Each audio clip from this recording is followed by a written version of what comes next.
Olá, tudo bem? Lá vamos nós para mais um Universiência. O programa que é fruto da parceria entre TVs e instituições públicas de ensino superior nordestinas. Aqui a gente conhece a produção científica do Nordeste brasileiro. Veja agora as pesquisas que vamos acompanhar hoje. Cientistas da Universidade Federal do Ceará analisam a associação de fungos e bactérias encontrados na região para a recuperação do bioma da Caatinga. Que tal uma bebida saborosa e funcional que leva café e cacau em sua composição? Pesquisadores do IFE baiano nos apresentam essa opção.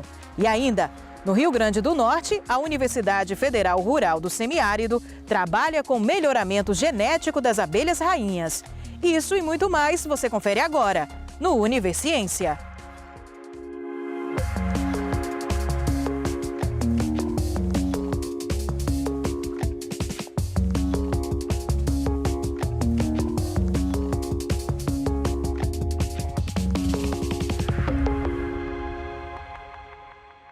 Irauçuba, município localizado no interior do Ceará, é uma das localidades mais afetadas pelo processo de desertificação no Brasil.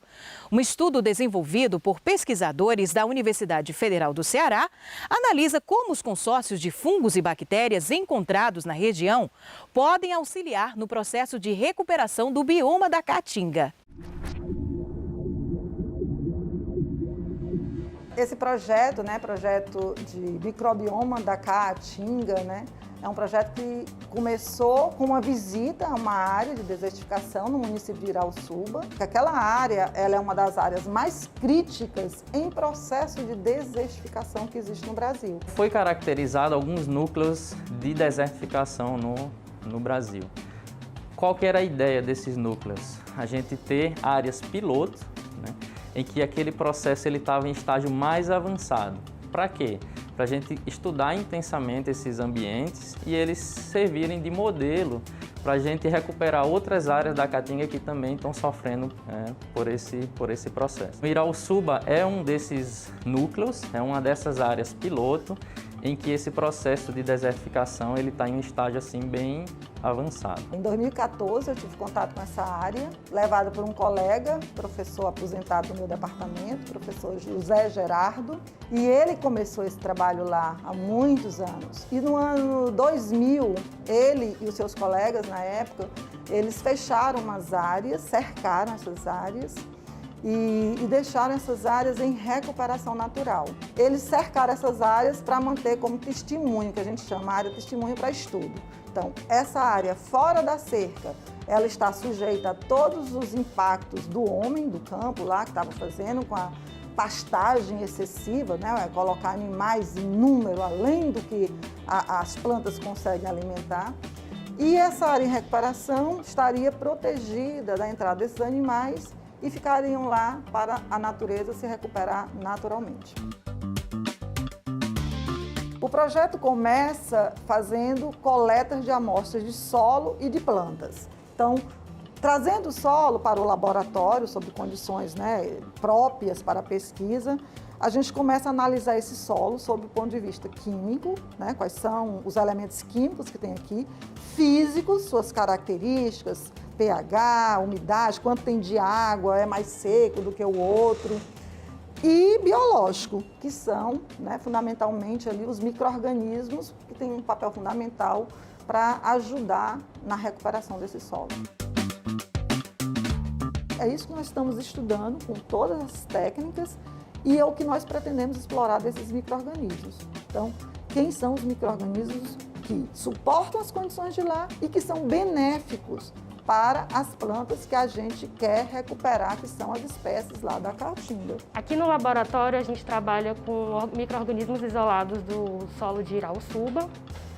Então, aqui eu trabalho com os fungos e já trabalhei também com as bactérias, brevemente. Aqui com os fungos, o que a gente tem avaliado atualmente é o crescimento desses micro-organismos em diferentes condições, tanto de temperatura, salinidade, a gente também vai fazer estudo com diferentes pHs. E a gente quer observar como esses fungos crescem, se eles vão crescer em diferentes condições. Nós já temos resultados concretos. Primeiro, nós temos um patrimônio genético, porque nós temos mais de 300 isolados dessas áreas. de bactérias e de fungos. E aí, desses, nós vamos estudando cada um isoladamente e selecionando aqueles mais favoráveis. Isso nós chamamos de montar um consórcio. Montar um consórcio é misturar quem pode ser misturado daquelas bactérias, daqueles fungos, os melhores. Então, nós já temos um consórcio. Com esse consórcio todo estudado e caracterizado, nós já estamos numa terceira fase, que é a fase de pegar uma planta que está lá naquela região e que é uma planta pioneira, é uma espécie que suporta aquelas condições melhor do que as outras, que não estão crescendo. E nós estamos agora vendo se esse consórcio de bactérias e fungos, ou só de bactérias ou só de fungos, se ele acelera o crescimento dessa planta, se ele melhora as condições do solo. A planta, no caso, é a Jurema preta, é uma planta nativa da Caatinga, é amplamente encontrada no local, principalmente nas áreas de exclusão, ou seja, ela já estava lá, ela é adaptada a crescer nesses locais. Quando a gente associa esses micro-organismos a essa planta, a gente visa acelerar esse crescimento, porque esses micro-organismos têm potencial de promover o crescimento de plantas. Fornecendo nitrogênio que a planta consegue absorver, solubilizando cristais de fosfato, de potássio, sem os quais a planta não conseguiria alcançar, inibindo a ação de agentes patogênicos contra essa planta. Esse é um projeto pioneiro, na nossa região. Já estamos com outras parcerias em outros estados, com outros colegas, em outras áreas de desertificação. E a gente espera que a gente dê aí uma contribuição para a conservação desse nosso bioma. Onde nós queremos chegar? Chegar em um inoculante, um produto para testar na área, lá no município. Nesse processo de desenvolvimento de um produto, nossa ideia é que a gente vá para o campo futuramente, recuperar essas áreas, levando esse potencial biotecnológico, tanto de bactérias quanto de fungos. O efeito sinérgico deles é muito importante para o desenvolvimento da planta. Veja daqui a pouco uma saborosa bebida que leva café e cacau em sua composição. É depois do intervalo, o Universiência volta já já.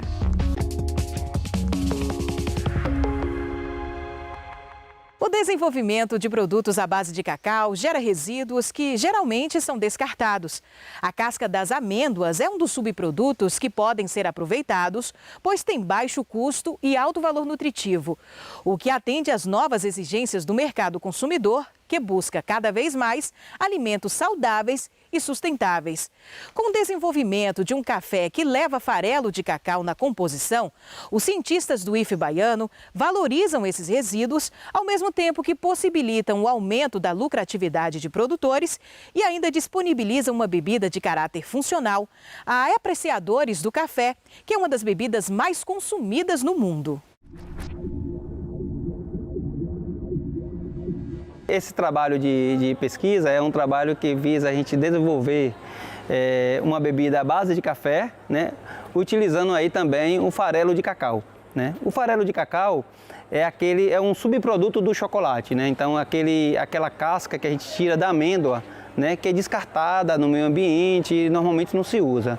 Qual é o objetivo dessa pesquisa? É a gente agregar valor e renda para as comunidades e desenvolver um novo produto, colocar no mercado um novo produto, um produto inovador. Então, o grande objetivo é isso. E a partir daí, com o desenvolvimento desses produtos, a gente também visa fazer a caracterização, tanto a caracterização físico-química, que a gente já está em andamento, e agora com o retorno presencial também fazer a caracterização sensorial. Eu vi que o café ele tinha características bem interessantes com relação à atenção, à memória, que poderia juntar com as características do cacau. Mas como eu estava pensando em fazer uma pesquisa assim, mais abrangente com relação à parte do cacau, o que eu coloquei como proposta? Eu coloquei a utilização do que a gente chama de resíduo do cacau. Qual é o produto que eu vou utilizar?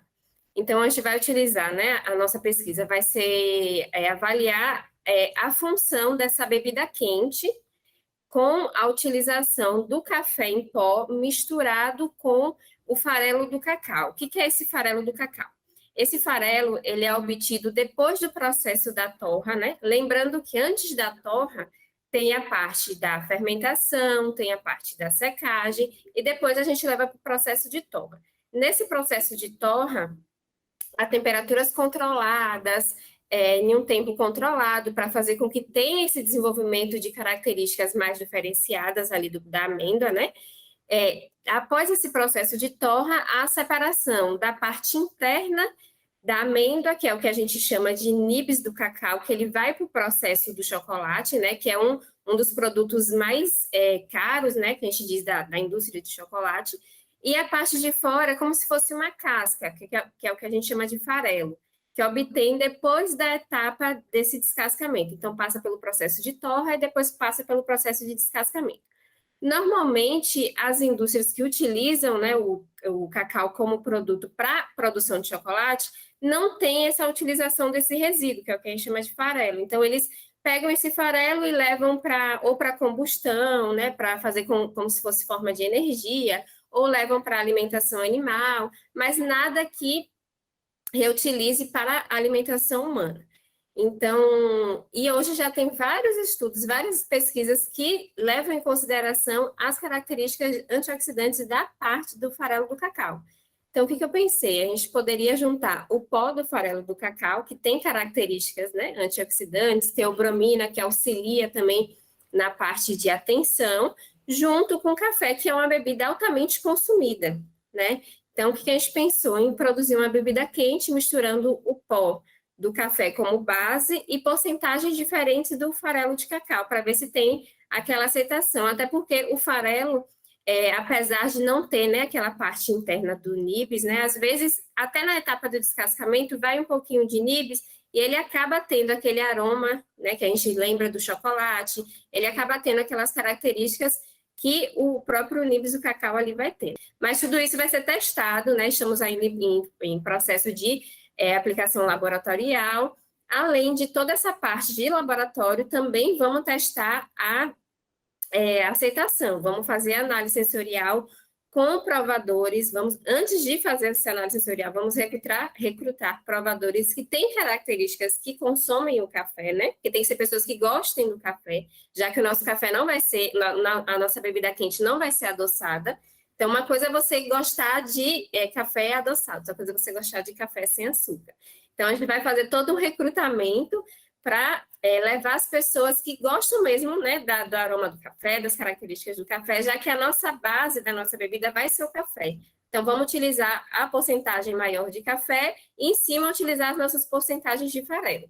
E, além dessa parte de sensorial, também vamos avaliar a intenção de compra, né? Supondo que chegue no mercado, você tem intenção de comprar ou não tem intenção de comprar, para ver se lá no final seja um produto que nunca se sabe, né? Pode ser um produto de estudo de patente ou não, mas a ideia é que ele leve essas características de atividade antioxidante também para a nossa bebida quente. A gente já tem uma parceria, né, junto com a professora Cibele e a equipe de pesquisa, né?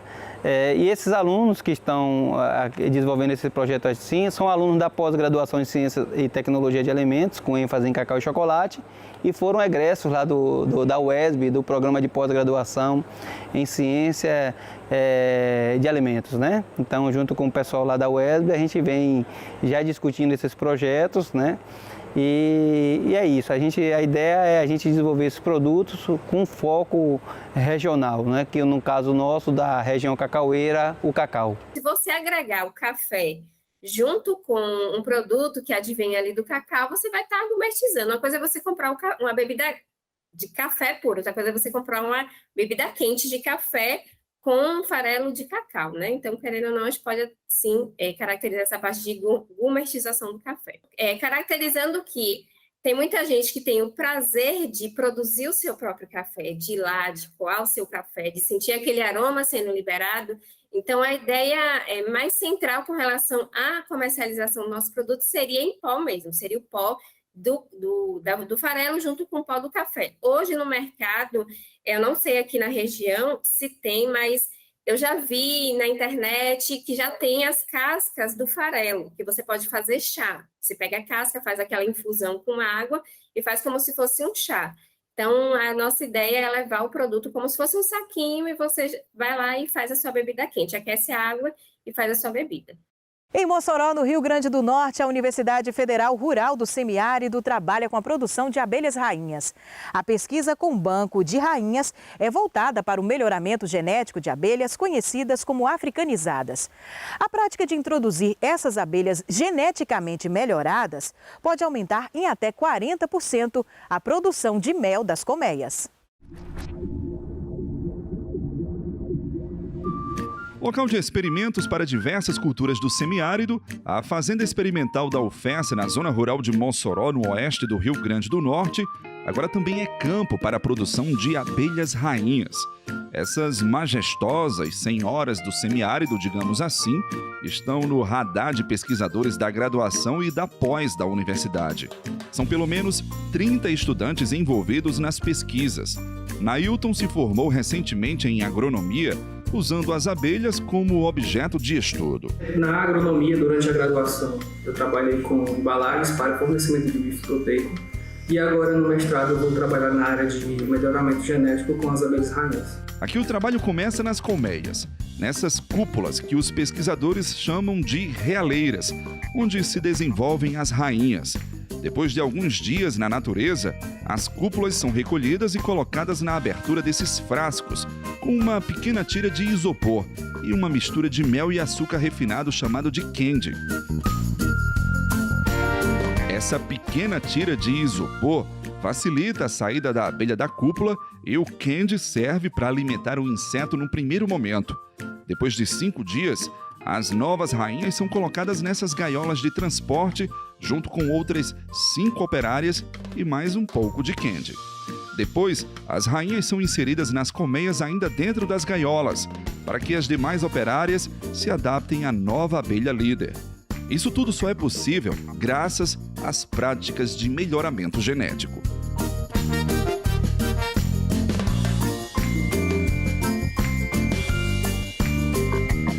Dentro dessa área da apicultura existe uma diferença entre seleção genética e programa de melhoramento genético.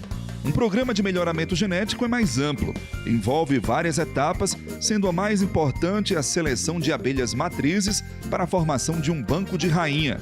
É isso que os pesquisadores estão fazendo na universidade. Uma seleção genética você envolve uma característica só. Você vai se basear na performance desses, vamos dizer aqui no caso da gente aqui das abelhas, e pode ser uma seleção massal. O que é uma seleção massal? Você tem um universo, um plantel de colmeias e você vai selecionar que mais produz. Um programa, ele é mais amplo, ele demora mais tempo e também é mais oneroso e custoso, inclusive para a manutenção.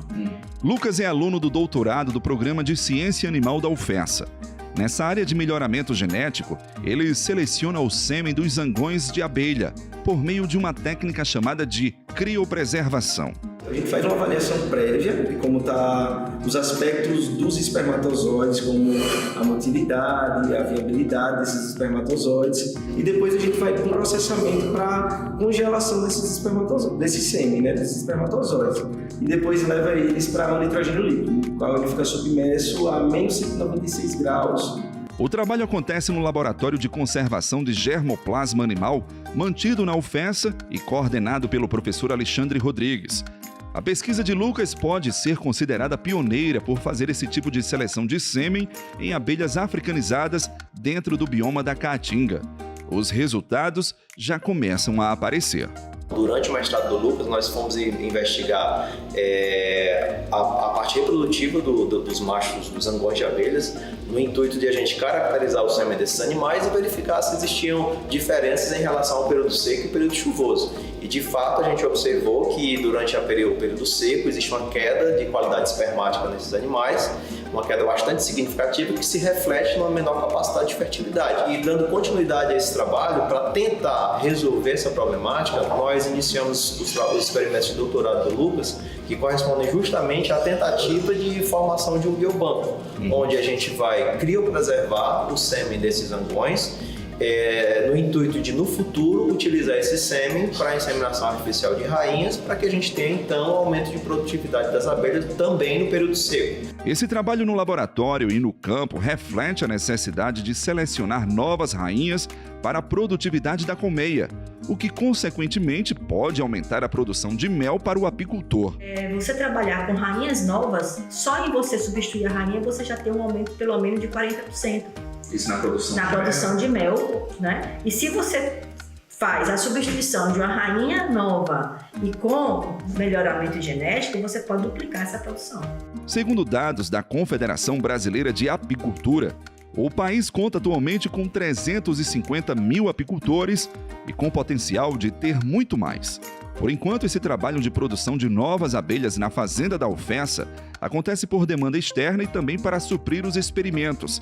Mas com esse envolvimento de pesquisadores e parcerias firmadas, como no caso do Laboratório de Germoplasma, uma coisa é certa: o horizonte da apicultura está iluminado com abelhas rainhas e operárias mais produtivas para o mel e para a polinização nas fazendas de frutas da região.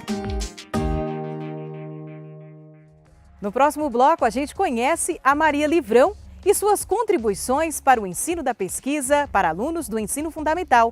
A gente volta já já.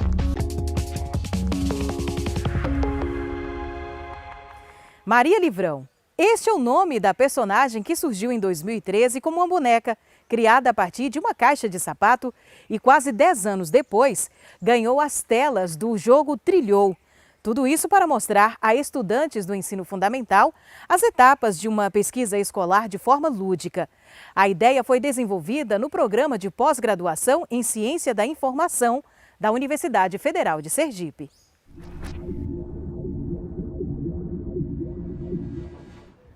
Olá, sou a Maria Livrão. Adoro aventuras e descobertas. Gosto de pesquisar sobre coisas e depois anotar no meu livro. Agora mesmo eu vi algo curioso. Os meninos saíram da biblioteca super felizes. Parece que eles estavam fazendo uma tal de pesquisa. O que será uma pesquisa? Maria Livrão, ela é um personagem que foi criado no mestrado em Ciência da Informação da Universidade Federal de Sergipe.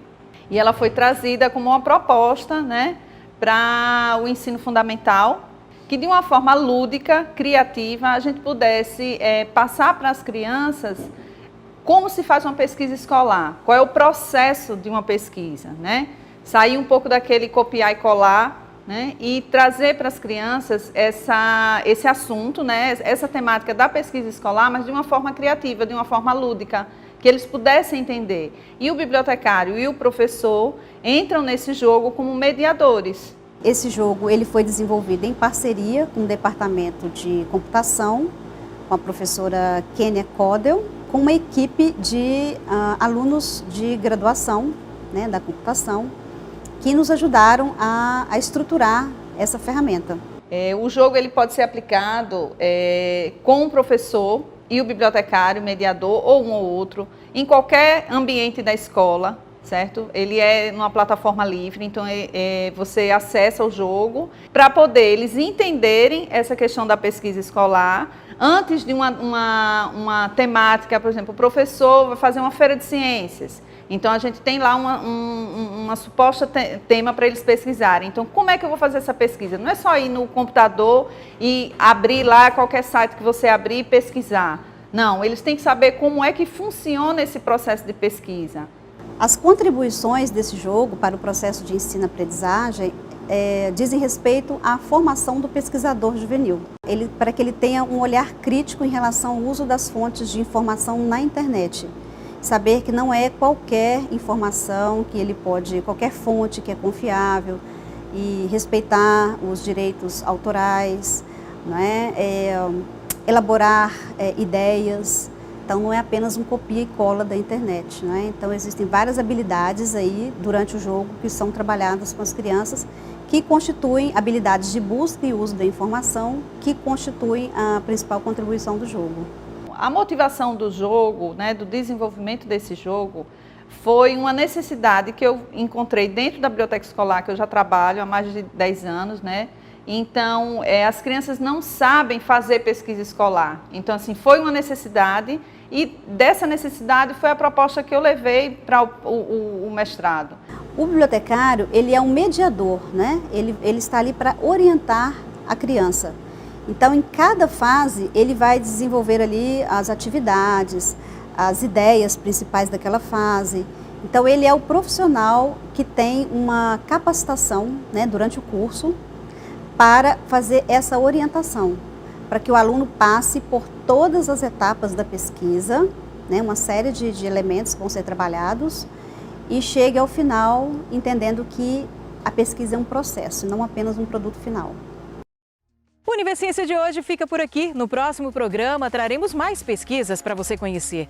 E já sabe, se você tem alguma dúvida ou sugestão, envia para o nosso e-mail universiencia@uesb.edu.br que a gente explica por aqui num outro programa. Tchau, tchau e até lá!